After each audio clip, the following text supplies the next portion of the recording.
നമസ്കാരം. മാന്യ പ്രേക്ഷകർക്ക് വിചാരസാഗര മഥനത്തിലേക്ക് സ്വാഗതം. വിചാരം യഥാർത്ഥത്തിൽ സാഗര സമാനമാണ്.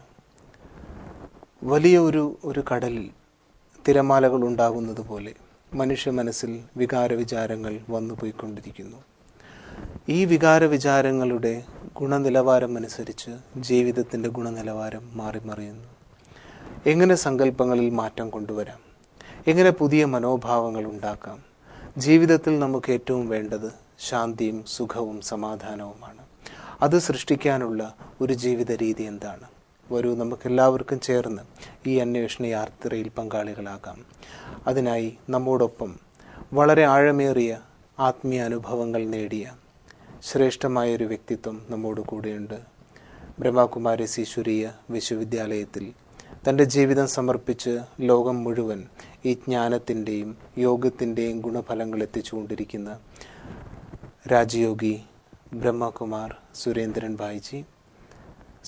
ഭായിജി ഈ പരമ്പരയിലേക്ക് ഒരിക്കൽ കൂടി സ്വാഗതം. നമസ്കാരം.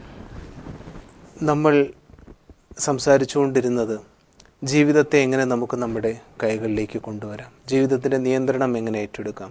ഇത് പറയുമ്പോൾ തന്നെ എല്ലാവർക്കും ഉള്ള ഒരു സംശയമാണ്, ജീവിതം എൻ്റെ കൈകളിൽ ഞാൻ ഏറ്റെടുക്കുക എന്നുള്ളത് കൊണ്ട് എന്താണ് യഥാർത്ഥത്തിൽ ഉദ്ദേശിക്കുന്നത്? കാരണം പല ജീവിത രീതികളിലൂടെയാണ് വ്യക്തികൾ കടന്നു വരുന്നത്. നല്ല അനുഭവങ്ങൾ ജീവിതത്തിലുണ്ടാകാം, വളരെ മോശമായ തിക്താനുഭവങ്ങൾ ഉണ്ടാകാം. ഞാൻ മാത്രമല്ല ഈ ഭൂമിയിൽ ജീവിക്കുന്നത്, ധാരാളം എൻ്റെ കൂടെയുള്ള മറ്റു വ്യക്തികൾ, ലോകത്ത് നടന്നുകൊണ്ടിരിക്കുന്ന സംഭവ വികാസങ്ങൾ, എൻ്റെ ജീവിതത്തിൻ്റെ സാമ്പത്തികമായ അല്ലെങ്കിൽ മറ്റു രീതിയിലുള്ള ഉയർച്ചയോ അല്ലെങ്കിൽ താഴ്ചയോ, ധാരാളം കാര്യങ്ങൾ, ധാരാളം ഫാക്ടേഴ്സ് ലൈഫിനെ ബാധിച്ചുകൊണ്ടിരിക്കുന്നുണ്ട്. ഇതൊക്കെ നിലനിൽക്കെ തന്നെ എനിക്ക് എങ്ങനെ ജീവിതത്തിൻ്റെ നിയന്ത്രണം ഏറ്റെടുക്കാൻ പറ്റും? നമ്മളിപ്പോൾ നോക്കുകയാണെന്നുണ്ടെങ്കിൽ ഓരോ പ്രശ്നങ്ങളും ഉണ്ടാകുമ്പോഴത്തേക്ക് ഏറ്റവും വലിയ പ്രശ്നം ആരാണ് എൻ്റെ ജീവിതത്തിൽ എന്നുള്ളതാണ് നമുക്ക് അന്വേഷിച്ച് കണ്ടെത്തേണ്ടത്.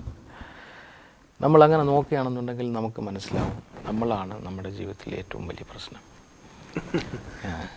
ഞാൻ തന്നെയാണ് എൻ്റെ ജീവിതത്തിൽ ഏറ്റവും വലിയ പ്രശ്നം ഉണ്ടാക്കുന്നത്. കാരണം ഓരോ ചുവട് വയ്ക്കുമ്പോഴത്തേക്കും ഞാൻ എന്നെ ശ്രദ്ധിക്കാറില്ല. എന്തെങ്കിലും പറയുന്നതിന് മുമ്പ് ഇത് പറയണോ വേണ്ടേ എന്നുള്ളതിനെ പറ്റി ശ്രദ്ധിക്കാറില്ല. പറഞ്ഞതിന് ശേഷമാണ് നമ്മൾ സാധാരണ ചിന്തിക്കാറുള്ളത് പറയരുതായിരുന്നു എന്നുള്ള ഒരു ചിന്ത നമ്മുടെ മനസ്സിൽ വരുന്നത്. നമ്മളെ ശ്രദ്ധിക്കുകയാണെന്നുണ്ടെങ്കിൽ നമ്മൾ തന്നെ നമ്മുടെ ജീവിതത്തിൽ പ്രശ്നമുണ്ടാക്കുന്നു എന്നുള്ളത് നമുക്ക് മനസ്സിലാവും. പക്ഷേ സാധാരണയായിട്ട് നമ്മൾ അങ്ങനെയല്ല പൊതുവെ എല്ലാവരും കരുതാറുള്ളത്. എൻ്റെ ജീവിതത്തിൽ ഇന്നയാളാണ് പ്രശ്നം ഉണ്ടാക്കുന്നത്, അല്ലെങ്കിൽ ആ ആൾ ഇവിടെ നിന്നൊന്ന് മാറിക്കിട്ടിയാൽ എൻ്റെ ജീവിതം നന്നായേനെ, അല്ലെങ്കിൽ ഞാൻ ഇവിടെ നിന്നൊന്ന് മാറിക്കിട്ടിയാൽ ചിലപ്പോൾ എൻ്റെ ജീവിതം മെച്ചപ്പെട്ടേനെ. അപ്പോൾ ഈ ഒരു രീതിയിലാണ് നമ്മുടെ ചിന്ത. അപ്പോൾ പലപ്പോഴും അത് ചിലപ്പോൾ സംഭവിക്കാറുമുണ്ടെന്ന് എനിക്ക് തോന്നുന്നു.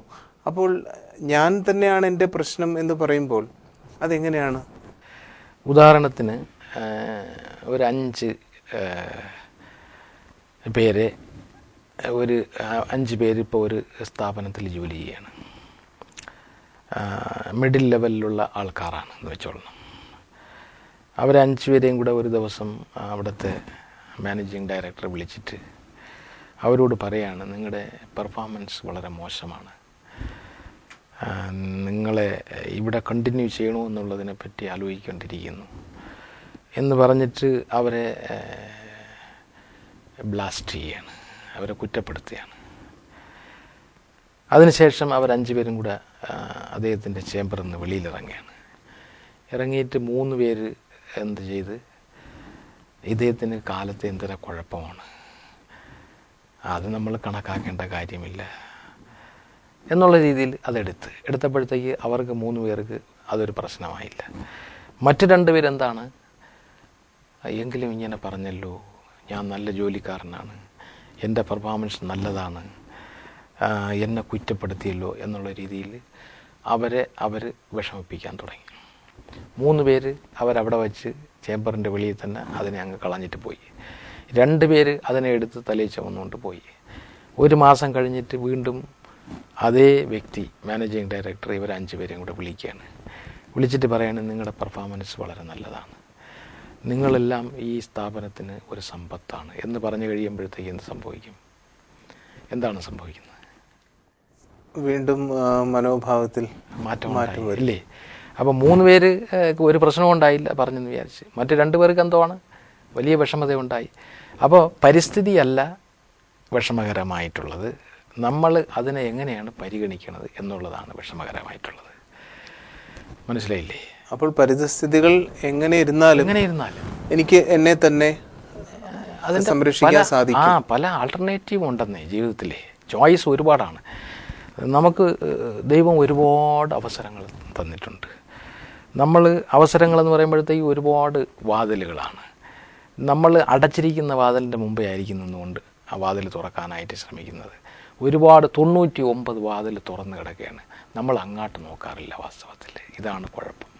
അപ്പോൾ ഈ അവസരങ്ങൾ, അല്ലെങ്കിൽ ഇപ്പോൾ പലരും പറയാറുണ്ട്, ഇപ്പം എൻ്റെ ജീവിതത്തിൽ എൻ്റെ സാഹചര്യങ്ങൾ ഇങ്ങനെയൊക്കെയാണ്, എനിക്ക് എന്നെ സഹായിക്കാൻ ആരുമില്ല, അല്ലെങ്കിൽ എന്നെ ഒന്ന് റെക്കമെൻഡ് ചെയ്യാൻ എനിക്ക് ആരുമില്ല. അപ്പോൾ ഇങ്ങനെയുള്ള അവസരം വരുമ്പോൾ എങ്ങനെ ഒരു വ്യക്തി മുന്നോട്ട് പോകും? കാരണം ഇന്ന് ലോകത്തിൽ നമുക്കറിയാം എങ്ങനെയൊക്കെയാണ് ആൾക്കാർ പല രീതികൾ ഉപയോഗിച്ച് മുന്നോട്ട് വരാറുണ്ട്. ഇതെല്ലാം നമുക്ക് അറിയുന്നതാണ്. അപ്പോൾ എനിക്ക് എന്നെ സഹായിക്കാൻ ആളില്ല, അല്ലെങ്കിൽ എന്നെ മുന്നോട്ട് കൊണ്ടുപോകാൻ ആളില്ല, അല്ലെങ്കിൽ എനിക്ക് ബന്ധുബലമില്ല, ഇന്ന രീതിയിലുള്ള സഹായമില്ല. അപ്പോൾ ഇങ്ങനൊരു സാഹചര്യത്തിൽ ഞാൻ എങ്ങനെ ജീവിത വിജയം നേടും?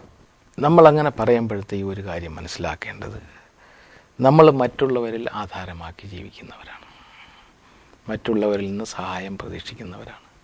നമ്മൾ നമ്മളെ ആധാരമാക്കി ജീവിക്കാറില്ല. സ്വയം പരിശ്രമിക്കാൻ താല്പര്യമുള്ളവർക്ക് വഴി തുറന്നു കിടക്കുകയാണ്. നമ്മുടെ പരിശ്രമം ഒരിക്കലും വ്യർത്ഥമാകുകയില്ല എന്നുള്ള ഒരു കാര്യം നമ്മളെ ഓർമ്മിപ്പിക്കണം. നമ്മൾ സന്മനസ്സോടുകൂടി, സ്നേഹത്തോടുകൂടി, ആസക്തിയോടുകൂടി നമ്മൾ പരിശ്രമിക്കുകയാണെന്നുണ്ടെങ്കിൽ അതിൻ്റെ ഫലം നമുക്ക് കിട്ടും. ഈ വലിയവരായിരിക്കുന്ന ഈ ആളുകൾ, നമ്മൾ ക്രോർപതീസ് ഉണ്ട് ഇവിടെ, അല്ലെങ്കിൽ റിച്ചസ്റ്റ് പീപ്പിൾ ഉണ്ട്, അവരോട് ചോദിക്കണം അവരെങ്ങനെയാണ് ഈ നിലയിലെത്തിയെന്ന് ചോദിച്ചിരുന്നാൽ, പലതരത്തിലുള്ള പരിശ്രമങ്ങൾ ചെയ്ത് നിരന്തരമായിട്ട് ചെയ്ത് വളരെ താഴ്ന്ന നിലയിൽ നിന്ന് അവർ ഈ നിലയിലെത്തിയിരിക്കുകയാണ് എന്നുള്ളത് നമുക്ക് മനസ്സിലാവും. നമ്മൾ ഇപ്പോഴും നോക്കുമ്പോഴെന്തുവാണ്, അവർ എയറോപ്ലെയിനിൽ പോകുന്നു, AC കാറിൽ പോകുന്നു എന്നുള്ളതാണ് നമ്മൾ കാണുന്നത്. നമ്മൾ പരിശ്രമശീലികളായിരിക്കണം. ഷോർട്ട് കട്ട് മെത്തേഡിലാണ് നമ്മൾ കൂടുതലും നമ്മൾ പ്രാപ്തികൾ ഉണ്ടാക്കുന്നതിന് വേണ്ടി ശ്രമിക്കുന്നത്. അത് വിട്ടിട്ട് നമ്മൾ പരിശ്രമിക്കാൻ തുടങ്ങണം. ഹാർഡ് വർക്ക് ചെയ്തിട്ട് ആരും മരിച്ചിട്ടില്ല ഇന്നത്തെ ലോകത്ത്. ജോലി ചെയ്യാത്തവരാണ് ഇന്നത്തെ ലോകത്ത് മരിച്ചുകൊണ്ടിരിക്കുന്നത്. മനസ്സിലാണെങ്കിൽ ആൾക്കാർക്ക് ആ ഒരു ക്ഷമതയില്ലാതായിക്കൊണ്ടിരിക്കുകയാണ് പലപ്പോഴും. ഈ ഷോർട്ട് കട്ട് മെത്തേഡ് നമ്മൾ അങ്ങ് നിർത്തണം. ഒരാൾ കൈക്കൂലി വാങ്ങിക്കുകയാണ്, പറയുകയാണ് കൈക്കൂലി വാങ്ങിക്കാതെ എനിക്ക് ജീവിക്കാൻ ഒക്കില്ല. എന്തെന്ന് വെച്ചാൽ എനിക്ക് വലിയൊരു കുടുംബമുണ്ട്, ആവശ്യങ്ങൾ കൂടുതലാണ്. നമ്മൾ ആവശ്യങ്ങൾ കുറയ്ക്കുന്നതിന് വേണ്ടി നമ്മൾ ശ്രമിക്കുകയില്ല. നമ്മളെ വയറെത്രയാണ് ആഹാരം കഴിക്കുന്നത്? ഒരാൾ വലിയ ധനികനാണ് എന്ന് വിചാരിച്ച് ഒരുപാട് ആഹാരം കഴിക്കാൻ ഒക്കുമോ? ഇതിനെത്ര വേണം അത്രയേ കഴിക്കാൻ ഒക്കുള്ളൂ. നമുക്കെത്രയാണ് വേണ്ടത് ജീവിക്കാനായിട്ട്? നമ്മുടെ ആവശ്യങ്ങളെ നമ്മൾ നമ്മുടെ വരുമാനത്തിനനുസരിച്ച് കണ്ടീഷൻ ചെയ്യണമെന്നുണ്ടെങ്കിൽ നമുക്ക് സുഖമായിട്ട് ജീവിക്കാം. ആവശ്യങ്ങളിലേക്ക് ശ്രദ്ധിച്ചാൽ മതി. അനാവശ്യങ്ങളിൽ ഇപ്പോൾ കൂടുതൽ അനാവശ്യങ്ങളാണ് ജീവിതത്തിൽ പലപ്പോഴും. അതാണ് അവരെ വീട്ടിൽ ഇതുണ്ട്, അതുകൊണ്ട് നമ്മളെ വീട്ടിലും അതുകൊണ്ടായിരിക്കണം എന്നുള്ളതാണ് പോക്കുന്നത്.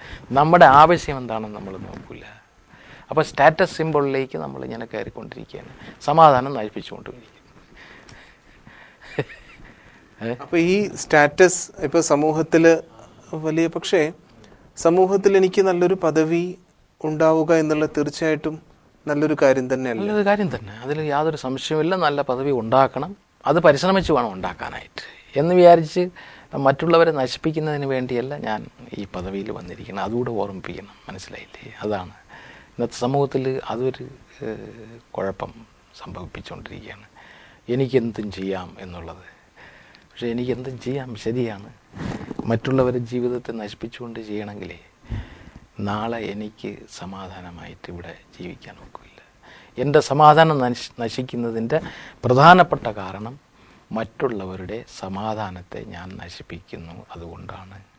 അപ്പോൾ അത് തീർച്ചയായിട്ടും എനിക്ക് തിരിച്ചടി ഉണ്ടാക്കും എന്നുള്ളതാണ്. എന്ന് വെച്ചാൽ ഓരോ കർമ്മത്തിലും ശ്രദ്ധിച്ചുകൊണ്ട് മുന്നോട്ട് പോവുകയാണെങ്കിൽ തീർച്ചയായിട്ടും നമുക്ക് നമ്മുടെ ഭാവി രൂപപ്പെടുത്താൻ സാധിക്കും. പക്ഷേ അതിൽ മറ്റ് ഫാക്ടേഴ്സ്, ഇപ്പോൾ നേരത്തെ നമ്മൾ പറഞ്ഞതുപോലെ പുറത്ത് നിന്നുള്ള പല പല പല എതിർപ്പുകൾ, അല്ലെങ്കിൽ ഞാൻ മുന്നോട്ട് പോകുന്നത് ഇഷ്ടമല്ലാത്ത ആൾക്കാർ, എന്നെ തടസ്സപ്പെടുത്താൻ ശ്രമിക്കുന്നവർ, ഇങ്ങനെ ധാരാളം എക്സ്റ്റേണൽ ഫാക്ടേഴ്സ് തീർച്ചയായിട്ടും അതിൻ്റെ ഒരു പ്രഭാവം ഉണ്ടാക്കില്ലേ? അപ്പോൾ ഇത് മറികടന്നുകൊണ്ട് എനിക്ക് എത്രത്തോളം എനിക്ക് മുന്നേറാൻ സാധിക്കും?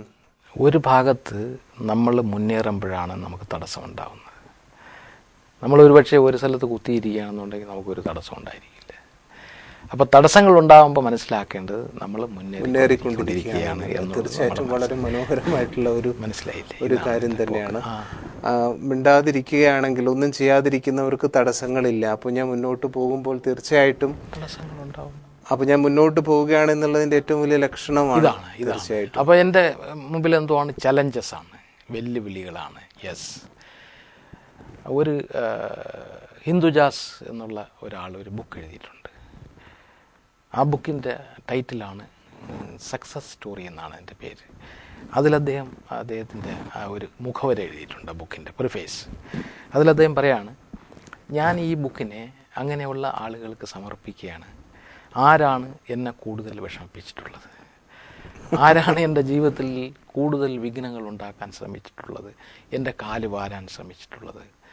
കാരണം അങ്ങനെയുള്ള ആളുകൾ ഉണ്ടായിരുന്നത് കൊണ്ടാണ് ഞാൻ ഇന്നിപ്പോൾ ഈ നിലയിൽ എത്തിയത്. അപ്പോൾ ഈ സാഹചര്യങ്ങൾ അല്ലെങ്കിൽ ഈ നെഗറ്റിവിറ്റി ഇതെല്ലാം എന്നെ സഹായിക്കുകയാണ് ഒരർത്ഥത്തിൽ. ആ രീതിയിൽ എനിക്ക് വേണമെങ്കിൽ കാണാം. പക്ഷേ ആ ഒരു മനോഭാവം ഉണ്ടാക്കുക എന്നുള്ളതാണ് ഏറ്റവും അതല്ലേ നമ്മളെ എഡ്യൂക്കേഷൻ എന്ന് പറയുന്നത്. നമ്മളെ എഡ്യൂക്കേഷൻ എന്ന് വെച്ചാൽ അതാണ് ഇമ്പോർട്ടൻ്റ് എഡ്യൂക്കേഷൻ. എനിക്ക് വെർണാക്കുലർ എഡ്യൂക്കേഷൻ കിട്ടിയിട്ടുണ്ട്, ടെക്നിക്കൽ എഡ്യൂക്കേഷൻ കിട്ടിയിട്ടുണ്ട്, മെഡിക്കൽ എഡ്യൂക്കേഷൻ കിട്ടിയിട്ടുണ്ട്. പക്ഷേ അതിനെ സതുപയോഗപ്പെടുത്തുക, മറ്റുള്ളവർക്ക് വേണ്ടി, മറ്റുള്ളവരെ വെൽബീയിങ്ങിന് വേണ്ടി ഞാൻ ഉപയോഗിക്കുകയാണെന്നുണ്ടെങ്കിൽ ഞാൻ വളരാൻ തുടങ്ങും. അതിൽ യാതൊരു സംശയവുമില്ല. പക്ഷേ കച്ചവടം തുടങ്ങുകയാണെന്നുണ്ടെങ്കിൽ പിന്നെ എന്തുവാണ്? പിന്നെ പ്രോഫിറ്റ് ആൻഡ് ലോസ് ആയിരിക്കും. അപ്പോൾ ജീവിതം യഥാർത്ഥത്തിൽ ഈ സാഹചര്യങ്ങളെ ശരിയായ രീതിയിൽ നോക്കിക്കാണുക. പ്രശ്നങ്ങൾ ഉണ്ടാകുമ്പോൾ ഞാൻ അതിൻ്റെ ആ നിഷേധാത്മകമായ വശത്തെ എടുക്കാതെ അതിലുള്ള നന്മ, എന്നെ ഒരാൾ താഴ്ത്തുന്ന സമയത്ത് ഇതെന്നെ ഉയർത്താൻ വേണ്ടിയിട്ടാണ്, ഇതിലൂടെ എനിക്ക് നേട്ടമുണ്ടാവും, ഈ ഫ്രിക്ഷൻ എനിക്ക് ഭാവിയിൽ വളർച്ച ഉണ്ടാക്കും, ഈ ഒരു മനോഭാവത്തോടു കൂടി നാം അതിനെ നോക്കിക്കാണുക എന്നുള്ളതാണ്. അതിൽ മറ്റൊരു കാര്യം നമ്മൾ ശ്രദ്ധിക്കേണ്ടത്, സാധാരണഗതിയിൽ നമ്മളെ താഴ്ത്താൻ ശ്രമിക്കുന്നവരെ നമ്മൾ വെറുക്കാൻ തുടങ്ങും. നമ്മൾ വെറുക്കരുത്. പക്ഷെ അത് വളരെ നാച്ചുറൽ അല്ലേ? അതാണ് നമ്മളത് നാച്ചുറലാക്കി വെച്ചിരിക്കുകയാണ്. വാസ്തവത്തിൽ അത് നാച്ചുറൽ അല്ല. നാച്ചുറൽ എന്ന് വെച്ചാൽ അവിടെ വളർച്ച ഉണ്ടാകുന്നതാണ് നാച്ചുറൽ. നമ്മൾ ആ ആളിനോട് നമ്മുടെ ആറ്റിറ്റ്യൂഡിൽ ഒരു മാറ്റം ഉണ്ടാകാൻ പാടില്ല. പക്ഷെ ഇതൊരു സാധാരണക്കാരനെ സംബന്ധിച്ചിടത്തോളം ഇത് നമുക്ക് എല്ലാവർക്കും ചെയ്യാവുന്നതാണ്. കാരണം നമ്മൾ എപ്പോഴും ലാഭവും നഷ്ടവും നോക്കുന്നവരാണ് ജീവിതത്തിൽ. ഇതിലെന്താണ് ലാഭം, അതിലെന്താണ് ലാഭം. ഒരുപക്ഷെ ഞാൻ ആ വ്യക്തിയെ വെറുക്കുകയാണെങ്കിൽ എനിക്ക് എന്താണ് ലാഭം കിട്ടുന്നത്? എൻ്റെ മനസ്സമാനം കുറയും, ഇല്ലേ? ഒരുപക്ഷെ ആ ആളിനെ ഞാൻ വെറുക്കുന്നില്ല. It is part of life. ജീവിതത്തിൻ്റെ ഒരു ഭാഗമാണ്. ചിലർ വെറുക്കും, ചിലർ സഹായിക്കും എന്നുള്ളതാണ്. എന്ന് വിചാരിച്ച് ആ വ്യക്തിയെ എനിക്ക് വെറുക്കണമെന്നൊന്നുമില്ല. ആ വ്യക്തിയെ ഞാൻ ഇന്നലെ കണ്ടതുപോലെ തന്നെ ഇന്നും കാണും. ഒരാൾ എന്നെ താഴ്ത്തിയെന്ന് വിചാരിച്ച് ഞാൻ താഴാൻ പോകുന്നില്ല. എന്നെ താഴ്ത്തണോ എന്നെ ഉയർത്തണോ എന്നുള്ളത് ഞാനാണ് തീരുമാനിക്കേണ്ടത്. എൻ്റെ പരിശ്രമം കൊണ്ടാണ് ഞാൻ പൊങ്ങുന്നതും ഞാൻ താഴുന്നതും, അല്ലേ? അങ്ങനെയല്ലേ ജീവിതത്തിൽ? അപ്പോൾ ഈ ഒരു എന്നെ ഒരാൾ മനഃപൂർവ്വം താഴ്ത്താൻ ശ്രമിക്കുകയാണെങ്കിൽ പോലും എനിക്ക് എന്നെക്കുറിച്ച് മതിപ്പുണ്ടെങ്കിൽ ഞാൻ താഴേണ്ട ആവശ്യമില്ല. ആ ആളിനെ പറ്റി എനിക്ക് ആളിനെ വെറുക്കേണ്ട കാര്യമില്ല. ആളിനെ സ്നേഹിക്കാം. കാരണം ആ ആളങ്ങനെ ഒരു അവസരം ഉണ്ടാക്കി തരികയാണ്. മനസ്സിലായില്ലേ? എന്നിൽ ആ ആസക്തി വർദ്ധിക്കാൻ പോവുകയാണ്. ഒരാൾ താഴ്ത്തിയാൽ ഞാൻ താഴാത്തവനാണ്, ഞാൻ മുന്നേറുന്നവനാണ് എന്നുള്ള രീതിയിൽ നമ്മൾ ചിന്തിക്കുകയാണെന്നുണ്ടെങ്കിൽ നമ്മൾ മുന്നേറിക്കൊണ്ടിരിക്കും. അവസാനം ആ ആൾ നമ്മളെ സഹായിക്കാനും തുടങ്ങും. അതാണ് കാലക്രമേണ ഞാൻ തെറ്റ് ചെയ്ത് കേട്ടോ, ആളിന് റിയലൈസേഷൻ ഉണ്ടാകുകയാണ്. പക്ഷെ എനിക്ക് വെറുപ്പ് വരികയാണെങ്കിൽ ഇതുണ്ടാവുന്നില്ല. ഒന്ന് എന്നെ തടസ്സപ്പെടുത്തുകയാണ്. കാരണം നമ്മുടെ മനസ്സിലുണ്ടാകുന്ന ഓരോ നെഗറ്റീവ് തോട്ട്സും നമ്മുടെ ജീവിതത്തിൻ്റെ എനർജിയെ ബ്ലോക്ക് ചെയ്തുകൊണ്ടിരിക്കുകയാണ്. നമ്മുടെ സങ്കല്പങ്ങളെന്ന് വെച്ചാൽ എനർജി യൂണിറ്റ്സാണ്. നമ്മളെ മനസ്സിൽ സങ്കല്പം ഉണ്ടായാലുടൻ അത് ട്രാവൽ ചെയ്യാൻ തുടങ്ങും, സഞ്ചരിക്കാൻ തുടങ്ങും. ആരെ പറ്റിയാണ് സങ്കല്പം ഉണ്ടായി ആ ആളിൻ്റെ മനസ്സിലേക്ക് അത് സഞ്ചരിക്കാൻ തുടങ്ങും. എൻ്റെ മനസ്സിൽ വെറുപ്പുണ്ടായി, എൻ്റെ ജീവിതം ബ്ലോക്കായി, അതങ്ങോട്ട് ട്രാൻസ്ഫറായി, തോട്ട്സ് അവർ പോയി മുട്ടി, ആ ആളിൽ അങ്ങനെ ഒരു പ്രതികരണം ഉണ്ടാവും. നമ്മുടെ വെറുപ്പ് വർദ്ധിക്കാൻ